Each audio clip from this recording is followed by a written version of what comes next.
Hello there, and a very good evening to you, or a good morning, or a good afternoon, depending on whereabouts in the world you are. And of course, as usual, I'd love to know where you are. So thank you for joining us today, anyhow, with the Half Yard Sewing Club monthly live Facebook chat. So in this chat, we're going to have a look at the block of the month. We have so much excitement and so many questions about it, so I just want to take you through again exactly what we're going to be doing. And we're going to have a look at the foot of the month. And this month is a zipper foot, but we're not doing zips. We're going to be doing piping with those zipper foots, so it's something a little bit different. I think I'll cover at some point on the Half Yard Club website different ways of using a zipper foot and different ways of putting in zips as well. So we'll add that at some point to the techniques page, but we've got an awful long list of things to put on there. So okay. Come and let us know where you are and what you're doing. So hello to Maureen and hello to Polly-Ann. There's a few seconds difference between what I'm seeing when you're coming along there and when you come along, so I'm sorry if I missed you. But this video will be available on Facebook well, forever, really. Better get it right. And I will be looking at all of your comments as well. And I will be posting this on YouTube as well. So if you don't do Facebook, you're probably not watching live now, but you will be able to catch up on YouTube as well. So let me tell you a bit about us, as I always do. We have so many new members this month. This is so exciting. We've got thousands of you. And it's such a lovely community of like-minded people. And I know that because we interact, we talk to each other like we do now, and on the forum pages on the website. But basically, if you just happened upon us here live tonight and you think, I don't know what this is, what's this all about? And then let me tell you, the Half Yard Sewing Club is a subscription website. So you'll pay, if you're in the UK, £5.99 a month or £60 a year. So you're making a saving there if you go for a yearly subscription. And you will receive every month a project that has been designed by myself, Debbie Shaw, and that'll be unique. And it could be anything from a bit of dressmaking, bag making, cushion covers, toy making. Try and keep it as diverse as possible. So we're introducing lots of different genres of sewing into the monthly project. Now, this isn't a subscription website where we're going to send you something every month, because we are international. We have members in South Africa, in Australia, in America, or in Canada. We're all over the place. So it would be nigh on impossible to send out products without doubling or tripling your membership. But you will have a video. You will have your step-by-step instructions, and you will have a downloadable pattern as well. That's going to happen every single month. And then you'll have another project. They won't have a video, but you'll have a pattern and you'll have your instructions. So that's two projects for your £5.99. And then we're building up a whole resource of hints and tips. Some of those are videos and some of those are photographic. So you'll have a resource of information to go back to, and that could be dressmaking techniques or patchwork techniques or just hints and tips. And then you also have a block of the month, which is behind me here, and I'll show you that in more detail in just a second. There's been so much excitement over this one. It's amazing that there's so many of you that are on board already and already started making the first block. Now, when you do join up, all of the projects are kept on the website for at least 12 months. So don't think, oh, if I join now, I'm not going to be able to, you know, I can't do this block of the month this month. It won't be till March I can get round to it. Everything's still going to be there for a whole 12 months. And if you do join now, you've got a backlog of 12 months of projects that you can access as well. I know, for less than the price of a dressmaking pattern. You do get an awful lot seriously for your money. The thing that I love about it more than anything is the interaction. I love these lives. I'm going to be saying hello to as many of you like Debbie and Carol and Brenda and Dawn and Gail and Jackie and Jan and Alison as I can, because isn't social media wonderful? I love this kind of feedback. And we will, as you'll probably see throughout the hour tonight, you'll be seeing people from all over the world coming through as well.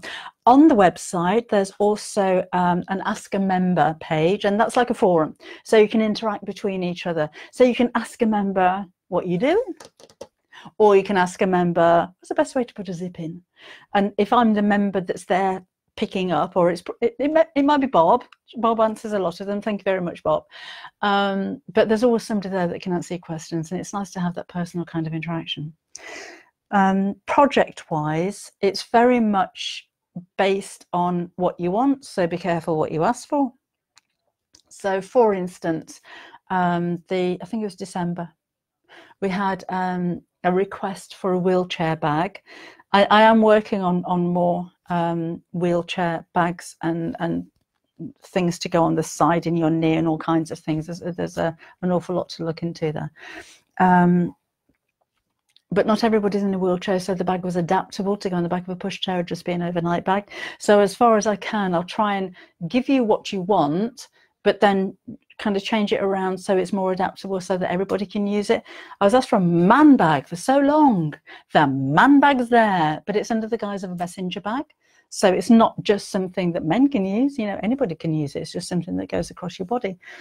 So take a look at all the projects on there. And if you have any ideas, if there's something that you desperately want, or you can't find, or you think would be a really good idea as a project, then come and let me know. This isn't something that, you know, every project, we are going to do this month, and that's what you're going to sew. It's all about what you'd like. So it's a community. We all work together like this. And oh, thank you, Dawn, and Sarah, and oh yeah, Em's in Tunbridge Wells at the moment. So Em's looking after marketing. She looks after the website, and she's telling you that if you use code WELCOME18, you can join up for a month for free. So again, if you haven't seen us before and you thought, well, I don't know if I'd like it, what do I get? If you go, you will have to fill in all of your details, including your credit card details. So if you don't want to carry on, do remember to cancel. It's just the way that the website's set up, can't do anything about that. But when you come to a coupon code, if you type in welcome in capital letters 18, you will have a whole month for free. And within that month, you're going to be able to access all of the projects for the last 12 months. And if you're happy to carry on, we'd love to have you on board. That's fine. If you think, no, it's not for me, that's fine as well. And then you can just cancel your subscription and you won't be charged for anything at all. I think that's a jolly good deal. So what are you sewing? What are you up to? What would you like? What do you want to see? What can't you do? What do you want to learn? Come and let me know, and we'll see what we can do. We're quite a small group. So there's myself, Debbie. There's Kim, who's with me now, who keeps an eye on what I'm doing, keeps me up to date, does my social media and more. Kim's my daughter. There's Em, who's with us. She's putting on there your welcome codes. Em's in charge of the website and social media and marketing. Emily is our editor. So any of the projects that you do have are edited professionally, so they come in the same kind of format as any of my books or magazine articles and things like that. So everything's written and proofread and checked before it comes to you. We have a pattern designer as well, who's another Emma. So any of the patterns that you do download aren't my scribblings, they're professionally designed. And of course we have Caroline, who's not with us this evening because she's at a publishing convention. They're skiing apparently in France. I know the things these publishers get up to. But Caroline is the lady who's responsible for this whole site in the first place. So there's 1, 2, 3, 4, 5, 6 of us working here all together. The last month, though, honestly, we've seen so many new members joining. It's really special. It's actually turning out to be a full-time job for me, which is amazing. That's exactly what I wanted it to be.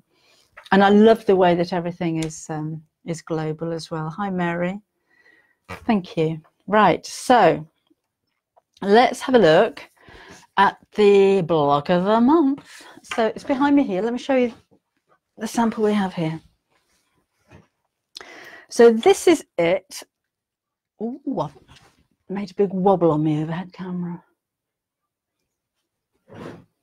There we go.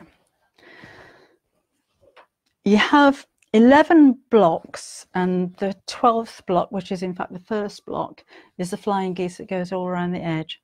There aren't videos for this one, but you'll have complete step-by-step instructions with photography and this one features heavily with a plique. So you'll see lots of patchwork designs, lots of different ways of quilting, and lots of different ways of adding a plique from, oh, we've got echo quilting, there's the birdhouse in the center there. There's actually two ways of doing that. You can either use a satin stitch to apply it, or you can use needle turn applique. So all of those different techniques are explained month by month. The only difference between yours and this one, if you've gone for the fabric bundle, which Inspirations in Preston have a bundle for you, is that we've replaced the black with a pink. But I'll show you that close up in just a second. It's lovely, isn't it? Look at that. It's amazing. Now, I'm not taking the credit for this. I'm being quite honest with you. This is a design that I've worked on with my very good friend, Melissa Naylor. So it's one of her designs that we've managed to put together as a block of the month for you. So let's go over the top so I can show you. So block one again is going to be the flying geese. And then over the next 12 months, we're going to be showing you all of these different blocks with photographic step-by-step instructions. Now, it's up to you what you do with them. You can work on these as we have done, or we will be doing, over the course of 12 months. So at the end of it, you'll have the finished piece, as you see here. That's foundation paper piecing. Or you can use these individually if you wanted to. So once you've learnt the technique, you could make that into a bag or a cushion cover. This is the big central one, which basically goes across two blocks. And this is the one that's been finished with a satin stitch, but there is an alternative to use needle turn applique if you prefer. We've got English paper piecing for the hexagon block here. You've got your basket, your flower basket. The tulips are beautiful. Again, the centre there is foundation paper piecing. If you like the fabric, have a look on the Hunky Dory or Inspirations website there in Preston, because they had put together some amazing bundles of this particular fabric. It's craft cotton fabric. The white fabric's a different one that you're going to get. I can't remember the make of it. But the pattern fabric is Feathers by Craft Cotton Company. But of course you can choose any fabric that you want to use. You don't have to use the ones that we've used here, but it's pretty amazing, isn't it? If you are a complete beginner and you've not done patchwork and quilting before, the instructions I keep really simple. So I don't do jargon. I don't get it. I don't know why we have it. Jargon should be banned in my eyes. So all of the instructions are very simple. But again, because we've got the Ask a Member page on the website, if you do have any questions or you're struggling with anything, then you can just come along and ask a question. Hi, Soph. Brenda, have all the lovely Christmas cotton quilting fabrics. I'm wondering about scarves made for next Christmas. Oh, that's a nice idea. I don't have any patterns for scarves at the moment, but not too difficult, are they? I could work on that one. Jackie joined in December. Welcome along. I hope you're enjoying the club still. Oh, no, and you talk to each other. Oh, hi, Vanessa. Hi, Vanessa. Hi, Jackie. Nice to see you. Nice to see you too. Alison's doing the block of the month with her sister. Hi, Davina and Dawn and Tracy. And Lavinia's in Northern Ireland. Oh, Polly says hi. Lindsay, Polly says hi. Just in case you haven't seen it. And Polly and hi, Lindsay, as well. What else have we got? Right, I think that's as up to date for now. So, okay, we're going to look at our foot of the month. I need a jingle. Foot of the month. And it's a zipper foot this time. So a zipper foot is great for putting zips in. But there's more than just using a zipper foot for zips. Basically, with a zipper foot, and let me show you what I mean by a zipper foot, all of your machines, no matter what you bought, will have a zipper foot included, I am sure, and it's this one. And basically, you have a foot without an edge to it. So it allows the needle to go really close to your hem or to whatever it is that you're making. So for sewing a zip, it's perfect because as you're sewing, you're going to have the teeth or the coil of the zip running down the side. And if you had a regular presser foot, then that would be over the top of the zip. I am using a machine that I don't normally use. It's a little Singer Patchwork. And I'll be quite honest with you, it's because on my Janome, I've lost the zipper foot. I know. These things happen. So on the majority of domestic sewing machines, it'll be a snap-on foot, so it just clips in place. Like so. You have the ability on most machines as well to be able to move the needle across. So on this machine, if I move the stitch width on a stretch stitch, then it should move the needle from one side to the other. I'm just going to switch off and on again. So if you switch the machine off and on again, it defaults back to a straight stitch. And then as you move, why aren't you moving? As you move the needle across, it should move it from side to side. There you go.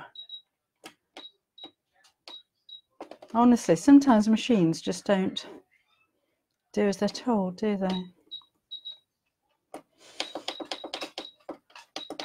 I'm on the wrong stitch, that's why. Let's go to stitch 0. Off and on again. I don't think I left it off long enough to default. Right, then, there we go. There's the needle going across from one side to another, so you can get really close to whatever it is you're sewing. I use this quite a lot. Not just for piping and not just for sewing in zips, but if I'm sewing, maybe there's a flap on a bag and I've got a magnetic snap there or some kind of closure, and when I put the fabric under my normal sewing machine foot, it's too close, so as you're approaching the snap, it does this. But if you put your zipper foot on, it allows you to get really, really close to the edge of your fabric.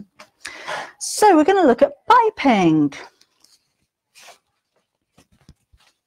We're looking at spaghetti. Piping is available in lots of different thicknesses. I tend to use 1/4 inch, and that's the measurement as you go across the piping.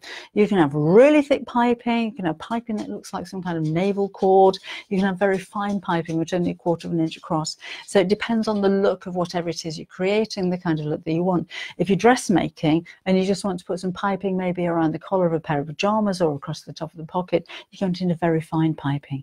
If you're making a bath mat, then maybe you want a very thick piping going around there, so that's entirely up to you. But 1/4 inch is normally quite a good size to go for. So I've got some bias binding. This is just shop bought bias binding. It's 1 inch bias binding, which means it's 2 inches across. And the nice thing about bias binding is it's cut on the bias, which is a 45-degree angle, so it has a little bit of stretch to it. So if you're going to put your piping around the curve or maybe a corner, it'll stretch around there rather than just start to pucker up. So what I'm going to do to make the piping initially is to put my cord right in the center and wrap my fabric around it. Now there is a maths where you can work out exactly how much fabric you need. To be honest, I find it easier to just use a normal width, or if you're cutting fabric yourself, that's 2 inches across, and then we'll trim this back down again to the width that we need. I'll explain that more closely in just a second. And just really quickly, hi Cheryl, and hi Gail, and hi Linda, and Parisa in Stockholm. Hi Jean. Oh, there's Lo. I love it when you come and join us. Welcome along. So anyway, so there we go.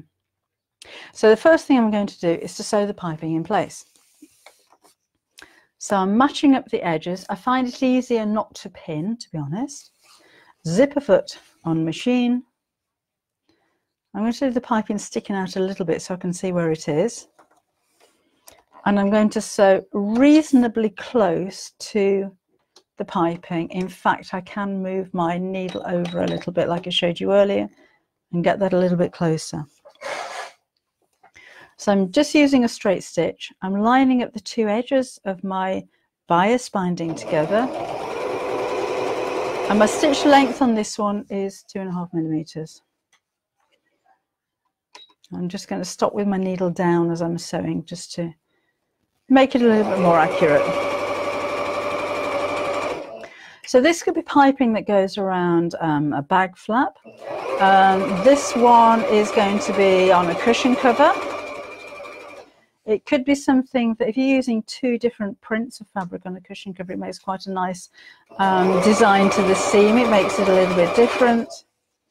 And I think with any type of piping, it gives you a really professional finish. Can you hear giggling in the background? Let me explain a little bit about what goes on here. So you're in my home. This is the front of the house. So over that way, we've got the dog sitting in the window. It's dark at the moment, so there's not a lot to bark at. If you're ever with me on the lives during the daytime, you'll hear tractors going up and down. You'll hear the postman. You'll hear the dog barking. It's very real, shall we say. But in the evenings for these, because they're really special lives, Kim comes up from London. Just see, she's sat behind the camera over there. She brings my granddaughter Vienna with her. And while we're doing this, my husband Gary is responsible for entertaining the granddaughter. And they're having a whale of a time, and I think you can hear the giggling. I don't know what they do. They're over that way. I don't know what they're doing in there, but there's an awful lot of laughing going on. You might hear a bit of barking at some point because Bobbin gets a bit jealous of everything going on. One day, it will be me and Kim and Vienna sitting here demonstrating sewing techniques for you, I'm sure. Bobbin's just come. Hello. Just coming in. I think she's getting a bit jealous. Hello. Good girl. So, I'm just going to sew all the way down the piping, and then we're going to trim this back again. You can buy a tool, actually. Simplicity do a piping trimming tool, for want of a better name for it, which will give you a perfect seam allowance. And again, there are the mathematics that you can go to measure the fabric to the exact width, but if you don't have the patience or the calculator, then this is a good way of doing it. Almost there. I'm not going to go all the way to the end.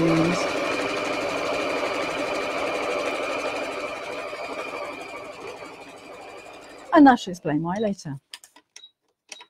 There we go.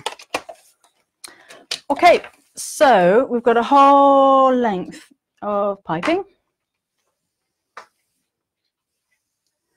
And what I need to do now is to trim this back.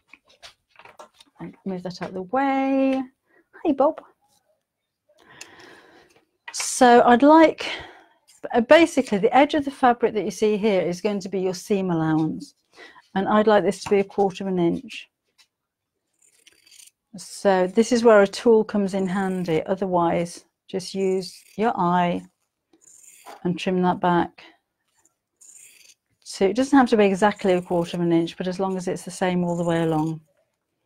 And I'll show you what I mean by using that as your seam allowance in just a second. That will all make sense. I do love piping though. Piping on a Roman blind, or piping across, when you join 2 pieces of fabric together, maybe you're making a pair of curtains which has 2 different prints of fabric. Just adding that little row of piping in between the 2 prints makes such a difference and really does give your work a shop bought look. So bear with me, I'm almost there.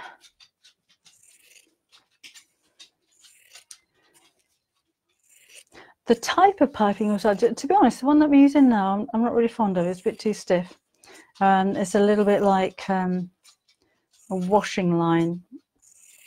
Some of the pipings you can buy are really quite corded, and you can see the shape of the cord through your fabric, which I don't like either.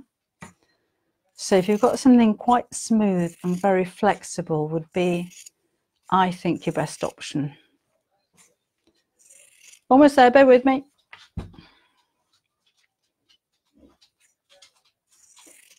Would you like to see curtain making on the site? We've got a couple of different styles of cushion covers. We've got a bit of smocking on there, more smocking coming up later on in the year. But would you like to see more homewares? Would it be maybe curtains, blinds, festoons? Come and let me know and we'll see what we can do. Okay, so let's chop that off there. Don't need all of that. So we've got this. Right, so as we're going round our cushion cover, we're going to do this right sides together, and I'm going to start and stop right in the middle. What I'm not going to do at the moment is to start sewing from the end. I'm going to give myself a little bit of grace and leave maybe 2 or 3 inches of cord at the end. So when you're measuring how much you actually need to make the cushion cover, make sure that you've got that quite a bit left over there. Then I'm going to place, I'm not going to pin it, but I'm going to start sewing right sides together and try and sew along the same seam line that I've just sewn.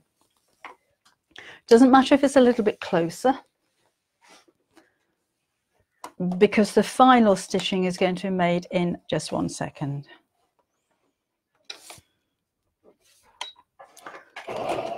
Right, and off we go. Let me just catch up with who's there. Oh, hi Darlene and Vanessa. Hi Anna, hi Jean. And Patricia and Deborah and Lynn. And I love it when you all kind of get on with it. I'm busy here sewing and you've got Kimberly and Em just answering your questions and getting along with it. And that's great. So again, just lining up the edges of your piping now with the edge and trying to sew, well, as close as you can to the seam line that you've already got. Now, when I'm coming up to the corner here, I'm going to start snipping up to the seam line and make little snips that goes around the corner. You're never going to get a perfect 90-degree turn when you're using piping. But I'm going to sew as close as I can and then leave the needle in the down position. Oh, you went a bit out of focus then. I keep putting my head in the shot, don't I? I'm sorry about that. Leave the needle down, lift this up, turn your fabric around, and then gently pull your piping. Now, because I've snipped into the seam allowance, I get a nice smooth line here. And then line up the other seams here, and then carry on sewing. And we'll carry on doing this all the way around. You could just do one straight piece of piping straight across the middle if you're making a cushion cover with just 2 different fabrics. I think there's one of those in my Making Cushion Covers book, which is the first book I ever had published. Again, coming up to the corner, I'm going to leave the needle down and snip into here. I find it easier to do this as I'm approaching the corner rather than trying to measure it beforehand. That can be a lot more accurate. I have no idea what Carrie's playing out with Vienna, but they're having so much fun in there. And then we'll carry on sewing. I'm going to go all the way around. I know this is a little bit samey, but I want to show you what happens when we get back to the beginning again. So just bear with me as I go around. I've deliberately made quite a small cushion cover. And again, snip into here. Not through the stitches, but just to allow that corner to ease around. So stop the needle down and around we go. So I'm not too concerned about being really, really close to the piping at this point, because that's going to happen in just a second when we come to putting the second piece of fabric over the top. So line those edges up. Always better to have this a little bit too long than a little bit too short. This this is rather a lot too long, but hey, yeah. Maybe one more there. Let's go into the corner, needle down, and around we go. Right, now at this point, I'm just going to chop this off so it overlaps a little bit. And again, I'm going to sew quite close, but not right up to the edge. Now, there are a couple of ways that you can do this to overlap. You can, if you wanted to, bend both of these sides down so they're literally crisscross over and carry on your sewing line. It will mean that when you come to the right hand side, you've got an overlap like this, which may not necessarily be the neatest way of doing it. So what I'm going to do is to cut the cords so that they both meet here. So you can see that's why I've got everything a little bit too long. And we're going to fold back one of the pieces so it gives it a nice, neat finish. So let's just unpick a little bit of this.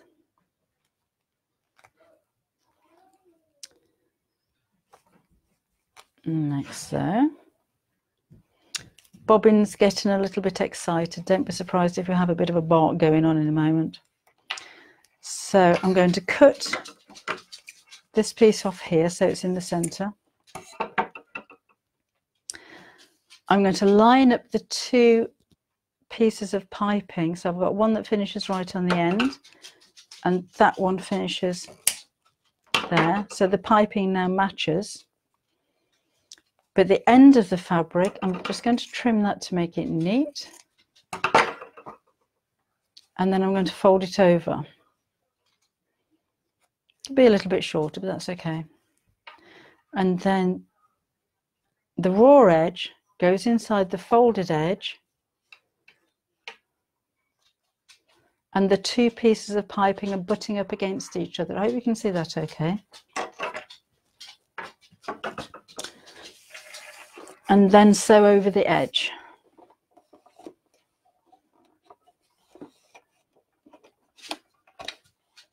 So keep that nice and tightly wrapped around the piping. What we need to do is to rethread the needle. I have this awful habit of cutting off my thread too short so the needle comes undone. Needle in the uppermost position when you're doing this, if you have a needle threader. If you don't have a needle threader, change your machine and buy a machine that has a needle threader. And then we'll sew straight across. So that gives you a really nice neat join. When this is on the right side, you're just going to see that fold of fabric. Right, so the second thing to do is to take your remaining piece of fabric and we're going to sew these right sides together. So I shan't go all the way around. I'll just show you how to go around the corners and how we can double check that everything's kept nice and neat and your piping is going to look fabulous. So again, you can pin that if you wanted to, but I'm just lining up the edges of the fabric. I'm going to sew from the top of the fabric where I can see where the stitch line is, and you can also feel the bump of where the piping is as well. So let's get that back under the machine. So corner to corner of the fabric's lined up, edge to edge of the fabric's lined up, but this time I've got the piping running across the edge of the foot, and again I can feel where that is. And I'm going to move the foot across as far as it'll go. And I'm going to rethread it. Because I've done it again. I have this dreadful habit of cutting my thread too short. One of the reasons why we love needle threaders so much. Okay, so now my needle is as far to the left-hand side as I can make it. So now I need to be sewing really snugly against the edge of my cord. So I don't want to sew through it, but I want to sew really, really close to it. So take your time. And again, I'm feeling where that is. I can see where it is. I'm lining up the edge of my fabric. I'm going over the joint there that I've just made. And I'm coming up to the next corner. I'll just go around this corner. That's as far as we'll go with this one. So make sure your fabrics or your piping is facing inwards. Now when you come to the corner, again, keep it nice and snug. I think I might have missed a little bit, but I'm quite pleased about that because I want to show you what you can do. And then carry on sewing down the other side. Maybe a cushion cover that's an envelope. It may be a cushion cover that has a zip in the back. It doesn't matter. Let's stop here. Now before I've finished, or when I've sewn all around the cord, I want to just turn this over and just make sure that my piping is nice and snug. I did say I think I could be closer. I can be, look, I've got a gap here. I can actually see the stitching from the first layer. That's absolutely fine, because now I can turn this back over again. I can see the stitch line that I made, and I know that I need to go closer around this curve. So if you can simply move the needle back over again and just sew closer. That's probably the easiest way to do it. So can I think my needle's gone all the way that I can. So you out today. So I'm angling my fabric now. I hope you can see that okay. I think the sewing machine light's a little bit bright. But I'm literally sewing right up to the edge of where the piping is. Let's take this really close around the corner. And that's the beauty. Don't expect to do something like this and get it right first time. It's just not going to happen. But at least by redoing this at this point, you know what to look out for when you're doing it again. So let's again turn this the right side out.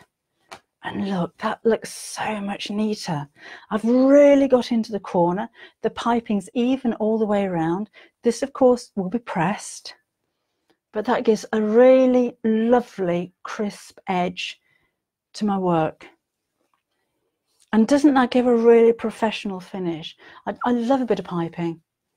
If you want something to look shop bought, then these are the kind of things that you should be looking for, or the kind of techniques that you should be learning. So a zipper foot for sewing zips in, well, that's why it's got its name of the zipper foot. But there's so much more that you can do with it. So I hope you've learnt something there. I've ignored you for a while, so let me have a quick catch up. See who's here. Oh, hi, Vanessa. And Karen's poorly. Oh, I hope you get better soon. Nice that you're watching this, though. Thank you for that. Amanda says you always wash your fabric before starting a project. Pre-washing is a personal choice, as far as I'm concerned. Most modern fabrics don't actually need pre-washing, and you'll find a different feel to the fabric because some of the starches that are involved in the manufacturing process are washed away, so you might feel that it feels a little bit coarser. I will pre-wash if I'm dressmaking, just because I'm a little bit nervous about taking all that time and effort to make a dress and then find that it shrinks. I know it won't, but it's a peace of mind. If I'm quilting, I will normally pre-wash unless I want the look of a shrunken quilt. So in other words, when you've made the quilt, sometimes your wadding can shrink, sometimes your fabric can shrink, and it's a really nice look. It gives a vintage effect. But if I really don't want my fabric to shrink, then I will wash. If I'm making something like cushion covers or curtains, or if I'm bag making or general homewares, normally those kind of things don't go in the wash. They're spot cleaned. In which case, then no, I don't. If you're a little bit unsure, or you want to pre-wash, but you want to get on with your project really quickly, then give your fabric a blast of hot steam from your iron. And if there is any pre-wash or any pre-shrinkage, then it will probably happen then. But it really is a personal choice. I say depends on what you're making. Hopefully we'll get lots of comments on what you think about pre-washing as well.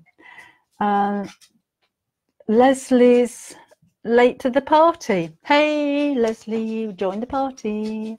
Hi, Anne-Marie. Thank you. And Parisa, your needle thread is broken. Have a look if it is actually broken. A lot of the time with your needle threader, when you imagine it, you've got your needle coming down like this, and your needle threader comes through and goes through the eye of the needle, and it's like a hook. Then you put your thread across, and the hook pulls the thread through the needle. That hook is like fuse wire. It's really, really fine. So if your needle isn't in exactly the right position when you come to thread, and that wire hits the side of the needle, it can bend. So it's not necessarily broken. You might need a magnifying glass to take a look, but if you have a look at that little hook and it's bent to one side, take something like the flat blade of a knife and twist it back to where it should be. If it is broken, then have a word with your manufacturers. They might be able to replace that for you. But a lot of the time it's not actually broken, it's bent. So have a look through. I can't see them myself. I have to have a magnifying glass, but do have a look. Happens all the time. How do you get the fabric to go around the corner easily, Jack? Just take your time. Just take your time. Don't look at the needle as you're sewing. Look at where the fabric's going underneath the foot. And going around corners like that, at least you can, as I just showed you, can go around and do it again if it's not quite right. Hi, Helen. And Kate's in Dalby in Australia. Oh, welcome along. Thanks, Alison. And Karen's been sewing all day, making a kimono. Oh, bet that's nice. Love to see pictures, by the way. Diane's getting sewing lessons in September. She'll make aprons, cushion covers, and Christmas stockings for the grandchildren. Isn't it satisfying when you make things for somebody else? Yeah. Hi, Anne. And Parisa again, and Maria Kay. Oh, you're one of our new viewers, our new joiners. Thank you very much. She's got many of the books as well. There is, it's different. I like to keep all the projects different. So I make an awful lot of bags, but no two are exactly the same. So I may have made a satchel pattern. I may have made a satchel book. There may be satchels in, I don't know, magazines, but they're not. Nothing is exactly the same. I wouldn't like you to buy one book and then see an article in a magazine and think, well, I've just paid all that money for the book, and then that's. So all of them are different. But there is a backpack coming up. Just been working on it this week actually for February, which is different to any of the backpacks that are in the backpack book as well. And it's using craft tex like that, paper leather stuff as well. So that was nice. If I say so myself. I think we are up to date. Yes, Karen, thank you. Can you hear Bob? I don't know what she wants. There's nobody outside. Gary and Vienna are in there playing. What do you want? Bob. Bob in. Bob. She was 3 on Saturday. Don't they grow old quickly? Where does the time go? No idea. Right. I've seen lots of pictures of elephants and teddy bears. Alan, I don't think you're here, but you might be watching this later on. I've seen all of your teddy bears and they look amazing. So this is this month, and still do keep sending you pictures. I love to see them. I thought you might like to see, though, a little bit of the process. Here's my favourite. That's where I started. So I'll come up with a bit of a sketch, and then I'll cut it out of fabric and I'll make it up. And if it's not quite right, I'll do another sketch and I cut it out of fabric and I make it up, and I'll do another sketch and cut it out of fabric, and then I'll make it up. And I just wanted to show you that kind of some of the rogues I'm left. I can't throw them away because they're like characters. But this little chap started off like that. Look, he's got a very long head, and he's got a very straight trunk. So this is how I made him up initially. Let me show you a bit closer. Look at the shape. Where have you gone? There you go. Look at the shape of his head. It looks ridiculous. So yeah, I'll make him up like that, and then I get to stuff him. Do you know, I think she's lost a bone or a ball or something under the stairs. That's what it sounds like. And that's when I decided it doesn't look quite right, and then rework it again. So he's got a nice shaped trunk, And his head isn't a big, long thing like that. It's nice and round and kind of cute. But this, I don't know what I'm going to do with him. I can't throw him away, can I? He's really cute. Well, he's not actually. He's ridiculous looking. He hasn't even got any ears, but you know. So I just thought I'd show you something that, you know, you wouldn't normally see things like that. But that's like the ones gone wrong, but they still sit on the shelf. There you go. Got some English paper piecing coming up next month as well. I don't know if I'd show you this far ahead. I love tumbling blocks. It's one of my favourite English paper piecing. So I've got a little wristlet coming up. But I probably shouldn't have told you that. Right, where are we? Because we're almost out of time. She lost something. Oh, she was barking at a ball that had rolled under somewhere where she couldn't fit. I was in a box. Oh. Hi, Anne. You're not having it. Oh, him? I thought you meant Bobbin. You want him as a prize? Really? You want that? No ears, no eyes, and a nose that looks like, I don't know, it's a bit. I tell you what, Anne Bentley, I can't offer that as a prize. It's a little bit embarrassing. But if you message us with your address, I'll send him to you. He's yours. How's that? I'll send you a bit of extra fabric so you can finish him as well. So it's going to be like that. I'm not sewing the back up or anything. But if you want him, he's all yours. See how generous we are here at Half Yard Sewing Club. We give away things like this. You're going to make him look gorgeous, aren't you? I bet he's going to have eyes and a dicky bow and little clothes and ears and everything. Andrew wants our own going wrong project. My second ever book was Half Yard Heaven. It's still one of the best sellers now. And we're coming up towards the end of the whole Half Yard series. And I said, wouldn't it be lovely? We started off with Half Yard Heaven to finish the series on Half Yard Hell. Just making really awful projects that go completely wrong and nobody wants to make. I think it'd be a bestseller myself.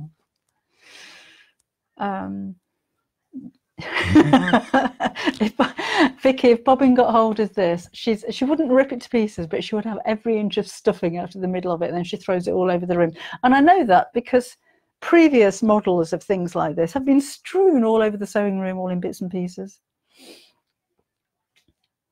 Lovely. Thanks, Anne. Yep, all yours. Good luck with that one. Joan, yes, I am getting some more Madison bags. Within a week. They should be on my website, not this website, because we don't sell anything apart from the membership and the Half Yard Sewing Club, but my website is, something to tell you, debbieshawsewing.com. So it's kind of a different entity. That is a shop. Half Yard Sewing Club is just the Half Yard Sewing Club. But if you are a Half Yard Sewing Club now, Jackie, lucky Anne, really? If you are a Half Yard Sewing Club member, then you can get 10% discount on my website as well. That's debbieshawsewing.com, and that's international. So we post all over the place now. The fabric flowers. Oh, these are coming. Can't remember when. Fabric flowers' faces are coming up. Can't remember when, but they are in the pipeline. Lovely. I think I'm up to date there. Right. Okay. So we're about out of time. If you're heading to Stitches, which is the trade show at the NEC, I'm going to be there visiting with Kim on the Sunday and the Monday. There's also a what's it called? Creative Craft Show at the end of, is that February or March? February. I think it's at the end of February at the NEC. We're going to be there. We'll have a stand there. So we'll be there for the whole 4 days. I'm not doing workshops or anything, but you can come over and have a chat, and I'll be there with Kimberly and Tyler. There's another show in London, I can't remember, some kind of sewing show going on in March. 1st of March on the Sunday, I'm going to be visiting there. So if you do see me wandering around, come and say hello. That's at the, can't remember where. I shall keep you posted on the blog and on Facebook as to where I'm going to be, if I'm going to popping up at any of the different shows that are coming up.